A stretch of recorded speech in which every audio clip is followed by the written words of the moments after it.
आजको कार्यक्रम हाम्रो आँपको बिरुवा चाहिँ वृक्षारोपण गरिरहेछौँ। यतापट्टि पहिला भने तरकारी खेती गर्दै थियौँ भने अहिले भने हामी चाहिँ आँपहरू रोपिरहेछौँ।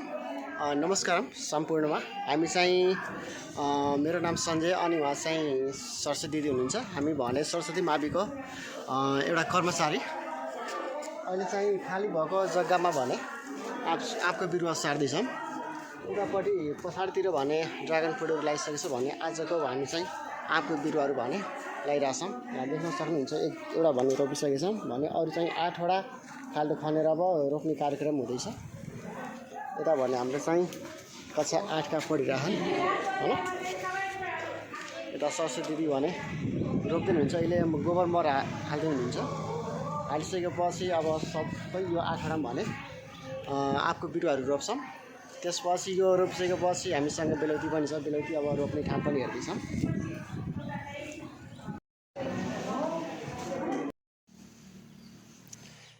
सो गाइस धेरै समयपछि 1-2 घन्टापछि आँप रोपेर सक्यो। अनि यो हिजो चाहिँ हामीले यो बिरुवा देख्न सक्नुहुन्छ। सायद चिन्नेहरूले चिन्न सक्नुहुन्छ होला। यदि चिन्न गाह्रो भयो सायद म त एकदमै यतिकै देख्यो भए त सायद चिन्थेन होला।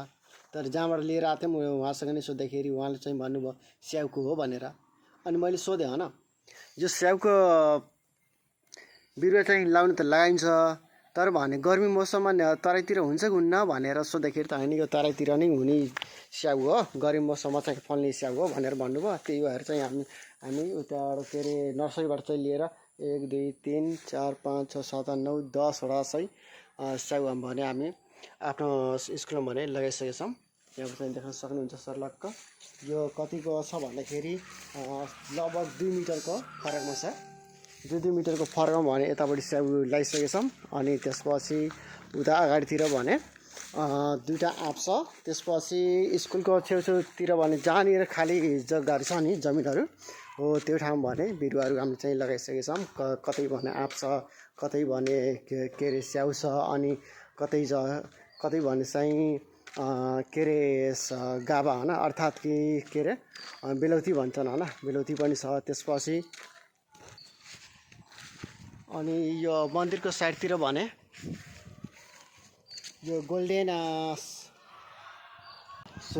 सुनकागती भनिन्छ यसलाई।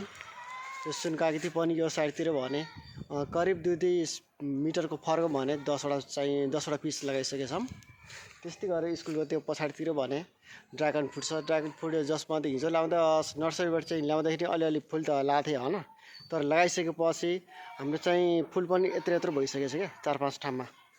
अर्थात् हामीले नपत्याकै रिजल्ट भेट्यौँ क्या कति चाँडै सर्यो भनेर। यही कुरा भने आज म तपाईँहरूलाई यो भिडियो मार्फत देखाउँदैछु।